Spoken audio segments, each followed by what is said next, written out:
Hi hello guys, welcome back to Aadya colourful.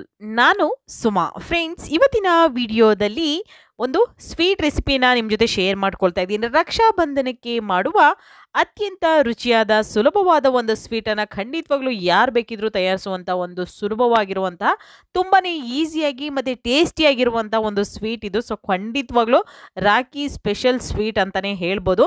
ಒಂದ್ಸಲ ತಯಾರಿಸಿ ಹೇಗೆ ಬಂತು ಅಂತ ತಪ್ಪದೇ ತಿಳಿಸಿ. ಈಗ ಒಂದು ಪ್ಯಾನ್ ತೊಗೊಂಡಿದ್ದೀನಿ. ಇದಕ್ಕೆ ಒಂದು 3 ಟೇಬಲ್ ಸ್ಪೂನ್ ಆಗೋಷ್ಟು ತುಪ್ಪ ಹಾಕ್ಕೊಳ್ತಾ ಇದ್ದೀನಿ. ಸೊ ತುಪ್ಪವನ್ನು ಸ್ವಲ್ಪ ಕರಗೋದಕ್ಕೆ ಬಿಡೋಣ.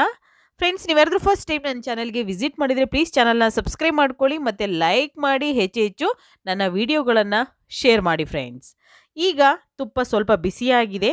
ಅದಾದ ನಂತರ ನಾನು 1 ಕಪ್ಪಿನ ಅಳತೆಯಲ್ಲಿ ನಾನು ರವೆಯನ್ನು ಹಾಕ್ಕೊಳ್ತಾ ಇದ್ದೀನಿ. ನಾವು ಹಾಕ್ಕೊಂಡಿರೋಂಥ ರವೆ ಚಿರೋಟಿ ರವೆಯನ್ನು ತೊಗೊಳ್ತಾ ಇದ್ದೀವಿ, ಸಣ್ಣ ರವೆ. ಚಿರೋಟಿ ರವೆಯನ್ನು ನಾನು ಇಲ್ಲಿ ಉಪಯೋಗಿಸ್ತಾ ಇರೋದು. ಬೇಕು ಅಂದರೆ ನೀವು ಬಾಂಬೆ ರವೆ ಕೂಡ ಉಪಯೋಗಿಸ್ಬೋದು. ಓಕೆ, ಇಲ್ಲಿ ಚಿರೋಟಿ ರವೆನ ಹಾಕ್ಕೊಂಡು ನಾವು ಚೆನ್ನಾಗಿ ಮಿಕ್ಸ್ ಮಾಡ್ಕೊಳ್ಳೋಣ. ನೋಡಿ, 1 ಕಪ್ ಆಗೋಷ್ಟು, ಸುಮಾರು ನಾನಿಲ್ಲಿ ಒಂದು 300 ಗ್ರಾಮ್ ಅಷ್ಟು ರವೆಯನ್ನು ತೊಗೊಂಡಿದ್ದೀನಿ. ನಿಮಗೆ ಎಷ್ಟು ಬೇಕೋ ನೋಡಿಕೊಂಡು ನೀವು ತೊಗೊಳ್ಬೋದು. ಈಗ ರವೆಯನ್ನು ನಾವು ಚೆನ್ನಾಗಿ ಮಿಕ್ಸ್ ಮಾಡ್ಕೊಳ್ತಾ ಸ್ಟವ್ನ ಲೋ ಫ್ಲೇಮ್ ಮಾಡಿಕೊಂಡು ಇದನ್ನು ಸ್ವಲ್ಪ ಒಂದು 5 ನಿಮಿಷ, 3ರಿಂದ 4 ನಿಮಿಷ ಸಾಕು. 5 ನಿಮಿಷ ಜಾಸ್ತಿ ಆಗುತ್ತೆ. 3ರಿಂದ ಒಂದು 4 ನಿಮಿಷ ನೀವು ಇದನ್ನು ಮೀಡಿಯಮ್ ಫ್ಲೇಮ್ ಇಟ್ಕೊಂಡು ಹುರಿಬೇಕಾಗುತ್ತೆ. ಸೊ ನೋಡಿ, ಕಲರ್ ಅದು ಚೇಂಜ್ ಆಗಬಾರ್ದು. ನಮಗೆ ಕಲರ್ ಚೇಂಜ್ ಆಗದಲೇ ಕೈ ಬಿಡದ ಹಾಗೆ ನಾವು ಇದನ್ನು ಮಿಕ್ಸ್ ಮಾಡ್ತಾನೆ ಇದ್ದರೆ ಸ್ವಲ್ಪ ಅದು ಒಂದು ಘಮಘಮವಾಗಿರುವಂಥ ಪರಿಮಳ ಬರ್ತಾ ಇರುತ್ತೆ. ನಮಗೆ ರವೆ ಚೆನ್ನಾಗಿ ಫ್ರೈ ಆದರೆ, ಸೊ ರೋಸ್ಟ್ ಆದರೆ, ಆಗ ನಮಗೆ ಅದು ಚೆನ್ನಾಗಿ ಆಗಿದೆ, ನಾವು ಮಾಡಿರೋವಂಥದ್ದು ಚೆನ್ನಾಗಿ ಹುರಿದಿದ್ದೀವಿ ಅಂತ ಗೊತ್ತಾಗುತ್ತೆ. ಆ ಒಂದು ಫ್ಲೇವರ್ ಬರೋವರೆಗೂ ಹುರಿದು ಅದನ್ನು ನಾವು ಈಗ ಒಂದು ತಟ್ಟೆಗೆ ತೆಗೆದಿಟ್ಕೊಳ್ಳೋಣ. ನೋಡಿ, ಈಗ ಕಲರ್ ಎಲ್ಲ ಚೇಂಜ್ ಆಗಿದೆ ಅಲ್ಲ. ಸೊ ಇದು ಕರೆಕ್ಟಾಗಿದೆ ನೋಡಿ. ಸ್ವಲ್ಪ ನಮಗೆ ಆಗಿದೆ ಅನ್ನೋದು ಗೊತ್ತಾಗುತ್ತೆ ನೋಡಿದ ತಕ್ಷಣವೇ. ಅದಾದ ನಂತರ ನಾನು ಅದೇ ಪ್ಯಾನಿಗೆ ಒಂದು 3/4 ಕಪ್ ಆಗೋಷ್ಟು ಸಕ್ಕರೆಯನ್ನು ಹಾಕ್ಕೊಳ್ತಾ ಇದ್ದೀನಿ. ಸಕ್ಕರೆ ಹಾಕಿದ ನಂತರ ಅದೇ ಕಪ್ಪಿನ ಅಳತೆಯಲ್ಲಿ 1.5 ಕಪ್ ಆಗೋಷ್ಟು ನೀರನ್ನು ಹಾಕ್ಕೊಂಡಿದ್ದೀನಿ. ನಾನು 1.5 ಕಪ್ ನೀರು, 3/4 ಕಪ್ಪು ಸಕ್ಕರೆ, ಇಷ್ಟನ್ನು ನಾನು ಹಾಕ್ಕೊಂಡು ಮಿಕ್ಸ್ ಮಾಡ್ಕೊಳ್ತಾ ಇದ್ದೀನಿ. ನೋಡ್ತಾ ಇದ್ದೀರಲ್ಲ, ಈ ರೀತಿಯಾಗಿ ಸಕ್ಕರೆ ಪಾಕ ಅದನ್ನು ಆಗೋದಕ್ಕೆ ಬಿಟ್ಬಿಡೋಣ. ನಂತರ ಇನ್ನೊಂದು ಬೌಲ್ ತೊಗೊಂಡಿದ್ದೀನಿ. ಈ ಬೌಲಿಗೆ ಇವಾಗ ನಾವು ಒಂದು 3 ಟೇಬಲ್ ಸ್ಪೂನ್ ಆಗುವಷ್ಟು, 2 ಅಥವಾ 3, ಎಷ್ಟಾದರೂ ನಿಮಗೆ ಜಾಸ್ತಿ ಬೇಕು ಫ್ಲೇವರ್ ಅಂದರೆ ನೀವು 3 ಹಾಕ್ಕೊಳ್ಬೋದು. ನಾನಿಲ್ಲಿ 2 ಟೇಬಲ್ ಸ್ಪೂನ್ ಆಗುವಷ್ಟು ಕಸ್ಟರ್ಡ್ ಪೌಡರ್, ಇಲ್ಲಿ ನಮಗೆ ಫ್ರೂಟ್ಸ್ ಎಲ್ಲ ನಾವು ಮಾಡೋದಕ್ಕೆ ಫ್ರೂಟ್ಸ್ ಕಸ್ಟರ್ಡ್ ಪೌಡರ್ನ ಉಪಯೋಗಿಸ್ತೀವಿ. ಅದು ಕೆಲವೊಬ್ರಿಗೆ ಗೊತ್ತಿರುತ್ತೆ. ಸೊ ಆ ಒಂದು ಪೌಡರ್ನ ನಾನು ಹಾಕ್ಕೊಳ್ತಾ ಇರೋದು. ಕಸ್ಟರ್ಡ್ ಪೌಡರ್ನ ಹಾಕ್ಕೊಳ್ಳಿ, ಫ್ಲೇವರ್ ಚೆನ್ನಾಗಿ ಬರುತ್ತೆ. ಬೇಡ ಅನ್ನೋದಾದರೆ ಖಂಡಿತ ಇದನ್ನು ಸ್ಕಿಪ್ ಮಾಡಿ. ಕಾರ್ನ್ಫ್ಲೋರ್ ಸಿಗುತ್ತಲ್ಲ, ಕಾರ್ನ್ಫ್ಲೋರ್ ಕೂಡ 1 ಸ್ಪೂನ್ ಕಾರ್ನ್ಫ್ಲೋರ್ ನೀವು ಉಪಯೋಗಿಸಿದ್ರೆ ಸಾಕಾಗುತ್ತೆ. ಈಗ ನೋಡಿ, ನಾನು ಕಸ್ಟರ್ಡ್ ಪೌಡರ್ನ ಚೆನ್ನಾಗಿ ಮಿಕ್ಸ್ ಮಾಡ್ಕೊಂಡಿದ್ದೀನಿ. ಅದೇ ಕಪ್ಪಿನ ಅಳತೆಯಲ್ಲಿ ಅರ್ಧ ಕಪ್ಪು ನೀರು ಹಾಕ್ಕೊಂಡು ಮಿಕ್ಸ್ ಮಾಡ್ಕೊಂಡಿದ್ದೀನಿ. ನಂತರ ಒಂದು ತಟ್ಟೆಯನ್ನು ತಗೊಂಡಿದ್ದೀನಿ. ತಟ್ಟೆಗೆ ತುಪ್ಪವನ್ನು ತಗೊಳ್ತಾ ಇದ್ದೀನಿ. ತುಪ್ಪನ ಚೆನ್ನಾಗಿ ಗ್ರೀಸ್ ಮಾಡ್ಕೊಳ್ಳೋಣ. ಈ ರೀತಿಯಾಗಿ ನೋಡಿ, ಸುತ್ತಲೂ ಕೂಡ ಚೆನ್ನಾಗಿ ನಾವು ಹಚ್ಚಬೇಕಾಗುತ್ತೆ. ತುಂಬ ಟೇಸ್ಟಿಯಾಗಿ ಆಗುತ್ತೆ. ಖಂಡಿತವಾಗ್ಲೂ ನಿಮ್ಗೆಲ್ಲರಿಗೂ ಕೂಡ ಇಷ್ಟ ಆಗುವಂಥದ್ದು. ನಿಮ್ಮ ಅಣ್ಣ ತಮ್ಮದಿರು ಎಲ್ಲರೂ ಕೂಡ ಪಡ್ತಾರೆ. ಅಷ್ಟು ಟೇಸ್ಟಿಯಾಗಿರುವಂತಹ ಒಂದು ನೀವು ಸ್ವೀಟನ್ನು ತಯಾರಿಸಿ ರಕ್ಷಾಬಂಧನ ದಿನ ಅವ್ರಿಗೆ ಕೊಟ್ಟರೆ ಖಂಡಿತವಾಗ್ಲೂ ತುಂಬ ಇಷ್ಟಪಟ್ಟು ತಿಂತಾರೆ. ಅಷ್ಟು ಚೆನ್ನಾಗಿರುತ್ತೆ. ನಂತರ ನೋಡಿ, ಈಗ ಸಕ್ಕರೆ ಪಾಕ ನೋಡಿ, ಸಕ್ಕರೆ ಚೆನ್ನಾಗಿ ಕರಗಿದೆ. ಈಗ ಪಾಕ ಚೆನ್ನಾಗಿ ಕುದಿ ಬರ್ತಾ ಇದೆ. ಈ ಟೈಮಲ್ಲಿ 1 ಕುದಿ ಅಥವಾ 2 ಕುದಿ ಬಂದ ಮೇಲೆ ನೀವು ಈ ಟೈಮಲ್ಲೇ ಮಿಕ್ಸ್ ಮಾಡಿರೋಂತಹ ಕಸ್ಟರ್ಡ್ ಪೌಡರ್ ಇದೆಯಲ್ಲ, ಅದನ್ನು ಇದಕ್ಕೆ ಹಾಕ್ಕೊಳ್ಳಿ. ನೋಡಿ, ನಾನು ಇದಕ್ಕೆ ಆ್ಯಡ್ ಮಾಡ್ಕೊಳ್ತೀನಿ. ಹಾಕ್ಕೊಳ್ಳೋಣ. ಹಾಕಿದ ನಂತರ ಇದನ್ನು ನಾವು ಕೈ ಬಿಡದ ಹಾಗೆ ಮಿಕ್ಸ್ ಮಾಡ್ತೀರಿ, ಯಾಕೆಂದರೆ ತಳ ಇಟ್ಕೊಳ್ಳುತ್ತೆ. ಅದಕ್ಕೋಸ್ಕರ ಈ ರೀತಿಯಾಗಿ ನಾನು ಮಿಕ್ಸ್ ಮಾಡ್ಕೊಳ್ತಾ ಇದ್ದೀನಿ.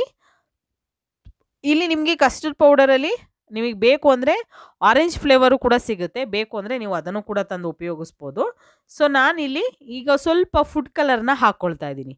ಸ್ವಲ್ಪ ಫುಡ್ ಕಲರು. ನಿಮಗೆ ಬೇಕು ಅಂದರೆ ಫುಡ್ ಕಲರ್ ಉಪಯೋಗಿಸಿ, ಇಲ್ಲಾಂದರೆ ಇದೇ ಕಲರ್ ಸಾಕು ಅಂದರೆ ಖಂಡಿತವಾಗ್ಲೂ ಕಸ್ಟರ್ಡ್ ಪೌಡರ್ ಕಲರೇ ನಿಮಗೆ ಸಾಕಾಗುತ್ತೆ.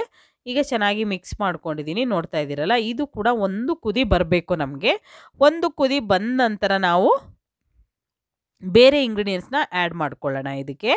ಈಗ ನೋಡಿ ಚೆನ್ನಾಗಿ ಕುದಿ ಬರ್ತಾ ಇದೆ, ಒಂದು ಕುದಿ ಆಗಿದೆ ಇದು. ಈಗ ಇದಕ್ಕೆ ನಾವು ಹಸಿ ಕಾಯಿ ತುರಿಯನ್ನು ತಗೊಳ್ಳೋಣ. ಹಸಿ ಕಾಯಿ ತುರಿಯನ್ನು ಹಾಕ್ಕೊಳ್ತಾ ಇದ್ದೀನಿ. ಬೇಕು ಅಂದರೆ ಒಣ ಕೊಬ್ಬರಿ ತುರಿ ಕೂಡ ಹಾಕ್ಕೊಳ್ಬೋದು ನೀವು. ನಾನಿಲ್ಲಿ ಹಸಿ ಕಾಯಿ ತುರಿನ ಹಾಕ್ಕೊಳ್ತಾ ಇದ್ದೀನಿ. ಚೆನ್ನಾಗಿರುತ್ತೆ ಟೇಸ್ಟು ಕೂಡ ಅದಕ್ಕೋಸ್ಕರ. ಆದರೆ ಇದನ್ನು ಜಾಸ್ತಿ ದಿನ ಸ್ಟೋರ್ ಮಾಡಿ ಇಡೋಕ್ಕಾಗಲ್ಲ. ಜಾಸ್ತಿ ದಿನ ಸ್ಟೋರ್ ಮಾಡಿ ಇಡಬೇಕು ಅಂದರೆ ನೀವು ಖಂಡಿತವಾಗ್ಲೂ ನೀವು ಒಣ ಕೊಬ್ಬರಿ ತುರಿಯನ್ನು ಹಾಕ್ಕೊಳ್ಬೇಕಾಗುತ್ತೆ. ಈಗ ಕಾಯಿ ತುರಿ ಹಾಕ್ಕೊಂಡಿದ್ದೀನಿ ನೋಡಿ. ಒಂದು 3 ಟೇಬಲ್ ಸ್ಪೂನ್ ಆಗೋಷ್ಟು ಕಾಯಿ ತುರಿ ತೊಗೊಂಡಿದ್ದೀನಿ. ಅದನ್ನೀಗ ಚೆನ್ನಾಗಿ ಮಿಕ್ಸ್ ಮಾಡ್ಕೊಳ್ತಾ ಇದ್ದೀನಿ ನಾನಿವಾಗ. ನೋಡಿ ಅದು ಕೂಡ ಹಾಕಿದ ನಂತರ ಒಂದು ಕುದಿ ಬರಬೇಕು. ಅದಾದ ನಂತರ ಸ್ವಲ್ಪ ಏಲಕ್ಕಿ ಪೌಡರ್ನ ಹಾಕ್ಕೊಳ್ತಾ ಇದ್ದೀನಿ. ಒಂದು ಅರ್ಧ ಸ್ಪೂನ್ ಆಗೋಷ್ಟು ಏಲಕ್ಕಿ ಪೌಡರ್ ಹಾಕಿದ ನಂತರ ಮಿಕ್ಸ್ ಮಾಡ್ಕೊಳ್ಳೋಣ. ಈ ರೀತಿ ನಾವು ಮಿಕ್ಸ್ ಮಾಡಿದ ನಂತರ ಇವಾಗ ರವೆ, ನಾವು ರೋಸ್ಟ್ ಮಾಡಿರೋಂಥ ರವೆ ಇದೆಯಲ್ಲ, ಆ ರವೆಯನ್ನು ಹಾಕ್ಕೊಳ್ಳೋಣ. ನೋಡಿ ಇಲ್ಲಿ ನಾನು ರವೆಯನ್ನು ಹಾಕ್ಕೊಂಡು ಗಂಟಿಲ್ಲದ ಹಾಗೆ ಮಿಕ್ಸ್ ಮಾಡ್ಕೋಬೇಕು. ಸ್ವಲ್ಪನೂ ಕೂಡ ಗಂಟಾಗಬಾರ್ದು. ಆ ರೀತಿಯಾಗಿ ನೋಡಿಕೊಂಡು ನಿಧಾನವಾಗಿ ಮಿಕ್ಸ್ ಮಾಡ್ಕೊಳ್ಳಿ. ಏನೂ ತೊಂದರೆ ಇಲ್ಲ. ಅಕಸ್ಮಾತ್ ಗಂಟಾಗಿದೆ ಅನ್ನೋದಾದರೆ ನೀವು ಹಾಗೆ ಮಿಕ್ಸ್ ಮಾಡ್ತಾ ಇರಿ, ಗಂಟೆಲ್ಲ ಕ್ಲೀನಾಗಿ ಹೊರಟೋಗುತ್ತೆ. ಏನೂ ತೊಂದರೆ ಇಲ್ಲ. ಉಪ್ಪಿಟ್ಟಲ್ಲಿ ಗಂಟು ಅಲ್ಲಲ್ಲೇ ಉಳ್ಕೊಳ್ಳುತ್ತಲ್ಲ, ಆ ಥರ ಏನೂ ಆಗೋದಿಲ್ಲ. ತುಂಬಾ ಬೇಗ ಕ್ಲಿಯರ್ ಆಗುತ್ತೆ ಗಂಟಿದ್ರೂ ಕೂಡ. ಯಾಕೆಂದರೆ ಗಂಟಿರೋ ಕಡೆ ನೀಟಾಗಿ ಅದನ್ನು ಮ್ಯಾಶ್ ಮಾಡ್ತಾ ಇದ್ದರೆ ಬೇಗ ಹೊರಟೋಗುತ್ತೆ. ಈಗ ನೋಡಿ ಚೆನ್ನಾಗಿ ಮಿಕ್ಸ್ ಆಗಿದೆ. ನೋಡಿ ಎಷ್ಟು ಗಟ್ಟಿಯಾಗಿ ಬರ್ತಾ ಇದೆ ಅಂತ. ಈ ಟೈಮಲ್ಲಿ ನಾವು ಒಂದು 2 ಟೇಬಲ್ ಸ್ಪೂನ್ ಆಗೋಷ್ಟು ತುಪ್ಪವನ್ನು ಹಾಕ್ಕೊಳ್ಬೇಕಾಗುತ್ತೆ. ತುಪ್ಪ ಹಾಕ್ಕೊಳ್ಳಿ. ಯಾಕೆಂದರೆ ಯಾವುದೇ ಸ್ವೀಟ್ ಮಾಡಿದ್ರೂ ನಾವು ಅಡುಗೆ ಎಣ್ಣೆದಕ್ಕಿಂತ ನಮಗೆ ತುಪ್ಪ ಹಾಕಿದ್ರೇ ಚೆನ್ನಾಗಿ ಬರುತ್ತೆ. ಅದಕ್ಕೋಸ್ಕರ ತುಪ್ಪ ಹಾಕ್ಕೊಳ್ತಾ ಇದ್ದೀನಿ. ತುಪ್ಪ ಹಾಕಿ ಈಗ ಮಿಕ್ಸ್ ಮಾಡ್ಕೊಳ್ಳೋಣ ಈ ರೀತಿಯಾಗಿ. ನೋಡಿ ತುಂಬಾ ಸಾಫ್ಟ್ ಆಗಿರುವಂಥ, ಈಸಿಯಾಗಿರುವಂಥ ಒಂದು ರವಾ ಸ್ವೀಟ್ ಬರ್ಫಿ ಇದು. ಖಂಡಿತವಾಗ್ಲೂ ರಾಖಿ ಸ್ಪೆಷಲ್ ಸ್ವೀಟು. ಒಂದ್ಸಲ ನೀವು ಈ ರಕ್ಷಾ ಹಬ್ಬಕ್ಕೆ ಒಂದ್ಸಲ ತಯಾರಿಸಿ. ನಂತರ ನೋಡಿ ಈಗ ಗಟ್ಟಿಯಾಗಿದೆಯಲ್ಲ, ಈಗ ಆಗಿರೋದನ್ನು ಒಂದು 2 ನಿಮಿಷ ನಾವು ಒಂದು ತಟ್ಟೆಯನ್ನು ಮುಚ್ಚಿ ಹಾಗೆ ಇದನ್ನು ಬಿಟ್ಬಿಡೋಣ. ಒಂದು 2 ನಿಮಿಷ ಆದ ನಂತರ ನೋಡ್ಬೋದು ಎಷ್ಟು ಸಾಫ್ಟಾಗಿ ಬಂದಿದೆ ಅಂತ. ಈಗ ಆಗಿರೋ ಅಂಥದ್ದನ್ನು ಒಂದು ತಟ್ಟೆಗೆ ಹಾಕ್ಕೊಳ್ಳೋಣ ಫ್ರೆಂಡ್ಸ್. ನೋಡಿ ಈ ರೀತಿಯಾಗಿ ನಾನು ತಟ್ಟೆ ಪೂರ್ತಿ ಹಾಕ್ಕೊಂಡು ಅದನ್ನು ಒಂದು ಸಮವಾಗಿ ಮಾಡ್ಕೊಳ್ತೀನಿ. ರೌಂಡ್ ಶೇಪಲ್ಲಿ ಮಾಡ್ಕೊಳ್ತೀನಿ. ನೀವು ಬರ್ಫಿ ಟ್ರೇ ಇದ್ದರೆ ಬರ್ಫಿ ಟ್ರೇಯಲ್ಲಿ ಉಪಯೋಗಿಸಿ. ನಾನಿಲ್ಲಿ ತಟ್ಟೆಯಲ್ಲೇ ಹಾಕ್ಕೊಳ್ತಾ ಇದ್ದೀನಿ. ಹೀಗೆ ಹಾಕಿ ನಾವು ಸೈಡಲ್ಲೆಲ್ಲ ಅದನ್ನು ಕ್ಲೀನ್ ಮಾಡಿಕೊಂಡು ನೀಟಾಗಿ ಮೇಲ್ಗಡೆ ಈಗ ನಾನು ಒಂದು 5 ನಿಮಿಷ ಅದನ್ನು ರೆಸ್ಟಿಗೆ ಬಿಟ್ಟಿದ್ದೆ.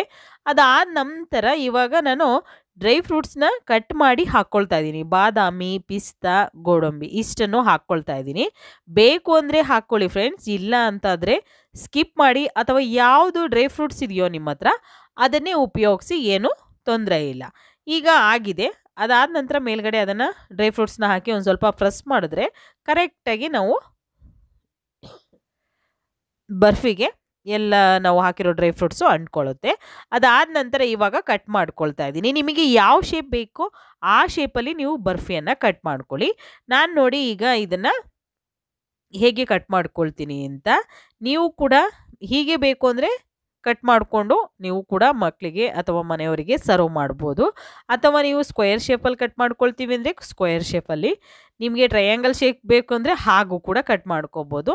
ಈಗ ಬರ್ಫಿಯಾಗಿ ನಿಮಗೆ ಟೇಸ್ಟಿಯಾಗಿ ಕಾಣಬೇಕು ಅಂದರೆ ನಾವು ಇದೇ ಥರ ಕಟ್ ಮಾಡ್ಕೊಳ್ಬೇಕಾಗತ್ತೆ. ನೋಡ್ತಾ ಇದ್ದೀರಲ್ಲ, ಈ ರೀತಿಯಾಗಿ ಇರುವಂತಹ ರಕ್ಷಾಬಂಧನಕ್ಕೆ ಮಾಡುವಂಥ ರುಚಿಯಾಗಿರುವಂಥ ಒಂದು ಸ್ವೀಟ್ ರೆಡಿಯಾಗಿದೆ. ಖಂಡಿತವಾಗ್ಲೂ ನೀವು ಮನೆಯಲ್ಲಿ ತಯಾರಿಸಿ ಹೇಗೆ ಬಂತು ಅಂತ ತಪ್ಪದೇ ತಿಳಿಸಿ. ಹಾಗೆ ಈ ಒಂದು ವಿಡಿಯೋ ನಿಮಗೆ ಇಷ್ಟ ಆಗಿದೆ ಚಾನಲ್ನ ಸಬ್ಸ್ಕ್ರೈಬ್ ಮಾಡ್ಕೊಳ್ಳಿ, ಮತ್ತು ಲೈಕ್ ಮಾಡಿ, ಮತ್ತು ಶೇರ್ ಮಾಡಿ ಫ್ರೆಂಡ್ಸ್. ಇವತ್ತಿನ ವಿಡಿಯೋನ ಇಲ್ಲಿಗೆ ಮುಗಿಸ್ತಾ ಇದ್ದೀನಿ. ಮತ್ತೆ ಇನ್ನೊಂದು ಹೊಸ ವಿಡಿಯೋ ಜೊತೆ ಬರ್ತೀನಿ. ಬಾಯ್, ಸಿ ಯು, ಟೇಕ್ ಕೇರ್.